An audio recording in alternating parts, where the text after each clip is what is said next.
तो दोस्तों, mad dog supernatural universe की फिल्मों में हमने भूतों की कई कहानी देखी है, जहां हॉरर और कॉमेडी अपना अलग ही रंग जमाते हैं। लेकिन इस यूनिवर्स की सबसे अलग मूवी है भेड़िया। ये फिल्म इस सिनेमैटिक यूनिवर्स को एक नई दिशा देती है, क्योंकि यहाँ कोई भूत या चुड़ैल का जिक्र नहीं है, बल्कि यहाँ हमें इंसान और जानवर के बीच एक अनोखा संगम दिखाया गया है। थोड़े हॉरर और कॉमेडी के साथ इस मूवी में एक डीप मैसेज भी छुपा है। अगर आप इस फिल्म को अच्छी तरह समझना चाहते हैं तो ये वीडियो देखते रहिए। आज मैं भेड़िया मूवी को शॉर्ट में एक्सप्लेन करूंगा, तो आइए देखते हैं।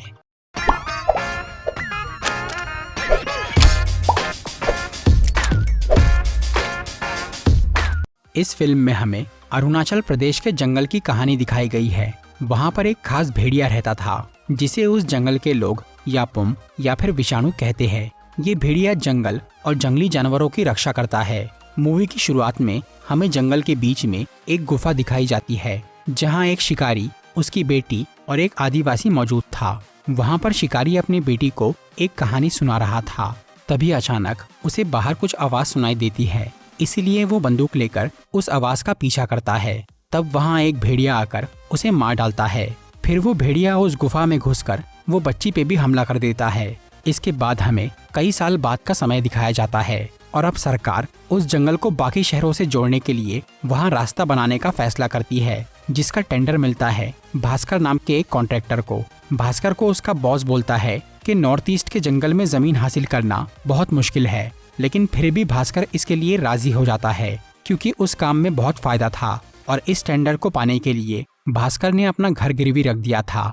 इसके बाद वो अपने चचेरे भाई जनार्दन को लेकर अरुणाचल प्रदेश चला जाता है। ये जनार्दन वही जना था जिसे हमने स्त्री मूवी में देखा था।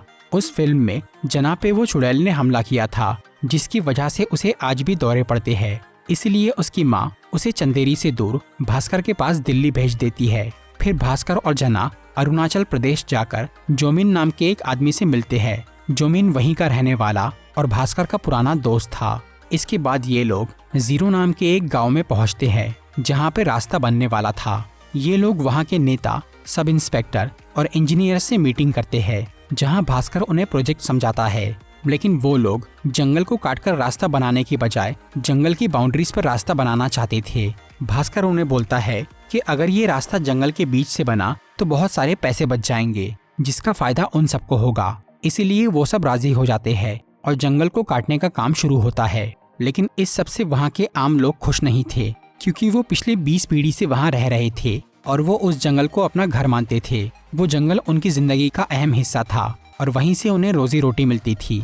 इसलिए भास्कर उन लोगों को समझाने के लिए पांडा नाम के एक आदमी से मदद मांगता है, जो एक ब्रोकर यानी दलाल था। वो शहर के लोगों और आदिवासियों के बीच बातचीत का काम करवाता था।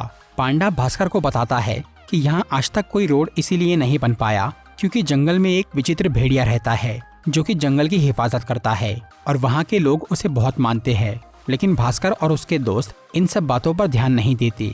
इसके बाद एक रात भास्कर, जना और जोमिन जंगल के बीच से गुजरते हैं। तभी अचानक उनकी गाड़ी के सामने एक जानवर आ जाता है, जिससे उनका एक्सीडेंट हो जाता है। तब वो लोग गाड़ी को रिपेयर करने के लिए नीचे उतरते हैं। तभी वहाँ पर वो विषाणु यानी भेड़िया आ जाता है, जो कि भास्कर पे हमला कर देता है। भास्कर उससे बचने के लिए भागने लगता है, लेकिन भेड़िया उसे काट लेता है। वो भास्कर को मारने ही वाला था, पर तभी जोमिन और जना वहाँ आकर उसे बचा लेते हैं। भास्कर का घाव काफी गहरा था, लेकिन उसे किसी हॉस्पिटल में नहीं ले जाया जा सकता था, क्योंकि अगर किसी को ये पता चल जाता कि कॉन्ट्रैक्टर को भेड़िया ने काटा है तो गाँव वाले रोड का काम तुरंत बंद करवा देते।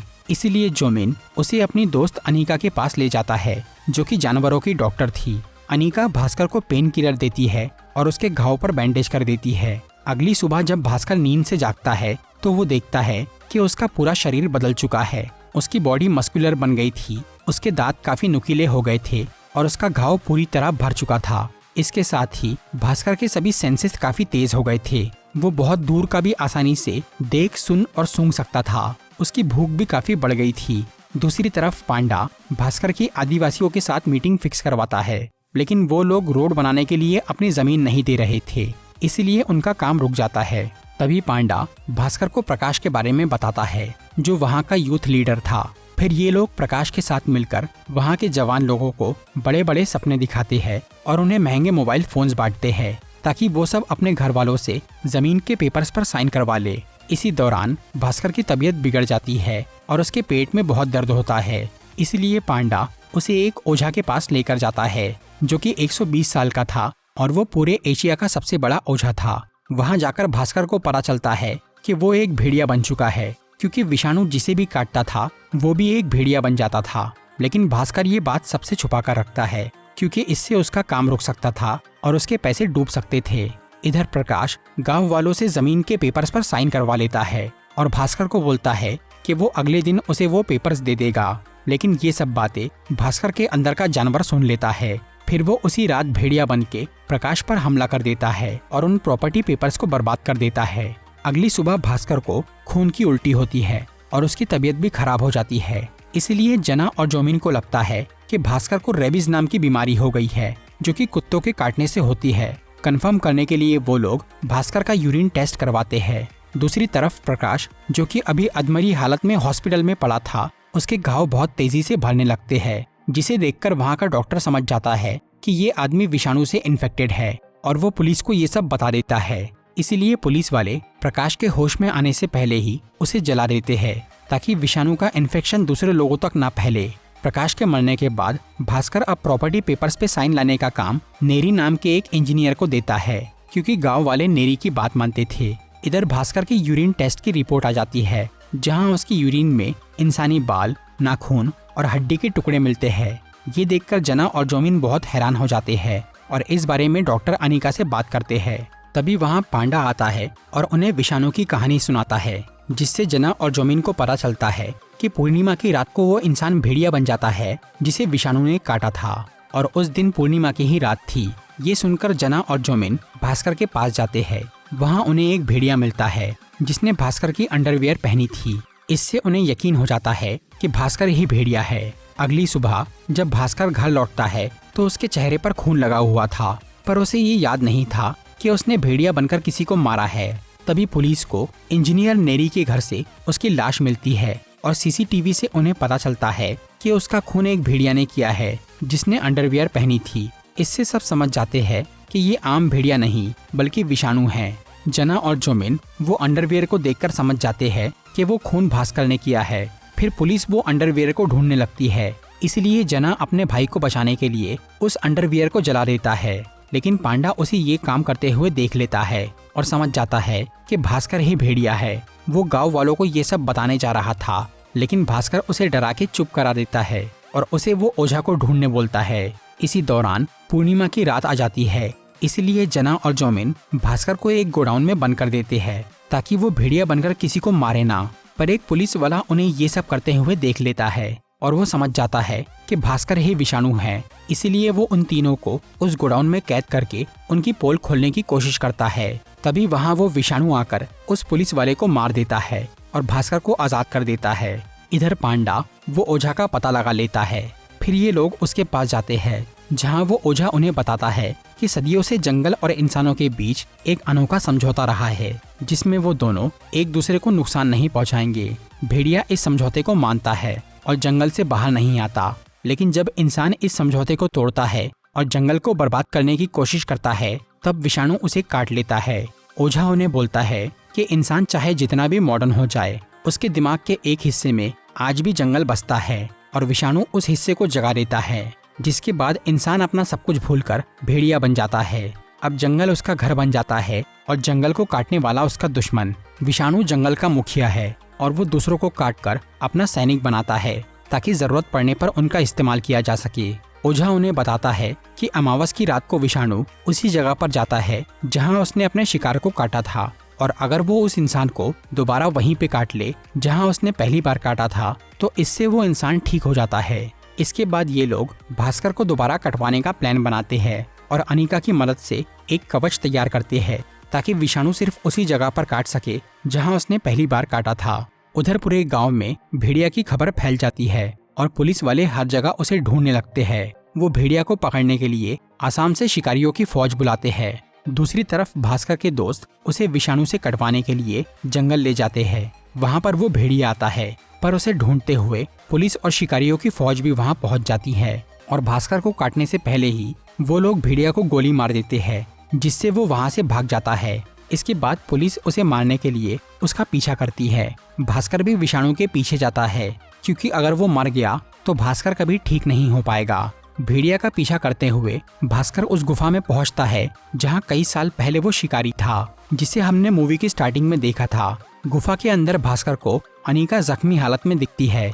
इससे भास्कर समझ जाता है कि वो लड़की ही भेड़िया है। तब अनीका उसे अपनी सच्चाई बताती है। मूवी की शुरुआत में जो बच्ची दिखाई गई थी वो अनीका ही थी। शिकारी को मारने के बाद विषाणु ने अनीका को काट के उसे भेड़िया बना दिया था। तब से लेकर आज तक वो इस जंगल की रक्षा कर रही है और उसी ने भास्कर पर हमला किया था उसे मारने के लिए, क्योंकि वो जंगल को काटने आया था। लेकिन जना और जोमिन ने उसे बचा लिया, जिसकी वजह से वो भेड़िया बन गया।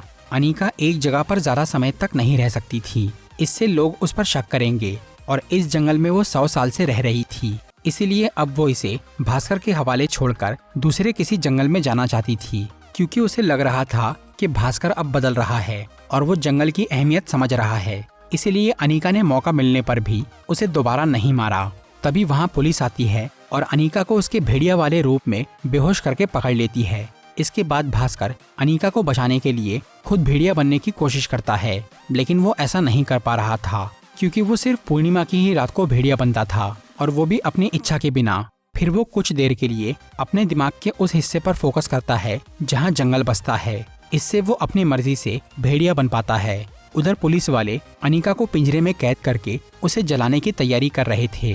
तभी भास्कर भेड़िया बनकर वहां आ जाता है और दुश्मनों को मारने लगता है, लेकिन उन सबके पास हथियार थे, इसलिए पुलिस उस पर भारी पड़ती है। तब वहां वो ओझा आकर अनीका को पिंजरे से आजाद कर देता है, क्योंकि वो जानता था कि विषाणु जंगल का रक्षक है। फिर अनीका और भास्कर दोनों मिलकर सबसे लड़ने लगते हैं। उनका गुस्सा इतना बढ़ चुका था कि वो सभी पुलिस वाले और शिकारियों को मारने वाले थे, पर वो ओझा उन दोनों को रोक देता है, जिससे वो शांत हो जाते हैं। ये ओझा असल में वही आदिवासी था जो फिल्म की शुरुआत में अनीका और शिकारी के साथ गुफा में था, इसलिए अनीका उसकी बात मानती थी। इसके बाद भास्कर और अनीका वहाँ से चले जाते हैं और पहाड़ के ऊपर एक खास जगह पर पहुँचते हैं। यहाँ अनीका भास्कर को जंगल की रक्षा करने की जिम्मेदारी सौंप देती है, और क्योंकि अब वो काफी घायल हो गई थी, इसीलिए वो पहाड़ से गिर के मर जाती है। फिर कुछ महीने बाद भास्कर गांव वालों से मीटिंग करके उन्हें बताता है कि रोड अब जंगल को काटकर नहीं बल्कि जंगल की बाउंड्री से बनेगा। वो अब ये समझ गया था कि प्रकृति है तो ही प्रगति है। इससे खुश होकर वहाँ के लोग अपनी थोड़ी जमीन देने के लिए तैयार हो जाते हैं। मूवी के पोस्ट क्रेडिट सीन में हमें दिखता है कि भास्कर और जना दिल्ली लौट गए हैं और अब यहाँ भास्कर भेड़िया बनकर अपने बॉस के साथ साथ उन सब लोगों को मार डालता है जो जंगल को काटने वाले थे। फिर जना उसे एक कमरे में बांधकर खाना खिलाता है। तभी वहाँ पर विक्की और बिट्टू आ जाते हैं, जो कि जना के पुराने दोस्त थे। वो दोनों यहाँ जना से मदद मांगने आए थे, स्त्री को वापस बुलाने के लिए। इसके आगे की कहानी स्त्री 2 मूवी में दिखाई गई है। तो दोस्तों, ये थी भेड़िया मूवी की एक्सप्लेनेशन वीडियो। अगर आपको ये वीडियो अच्छी लगी हो तो इसे लाइक और शेयर जरूर करिए, और ऐसी ही इंटरेस्टिंग वीडियोस देखने के लिए सब्सक्राइब कीजिए हमारा चैनल और इस बेल आइकन को दबाइए ताकि आपको हमारी वीडियोस सही टाइम पर मिल सके।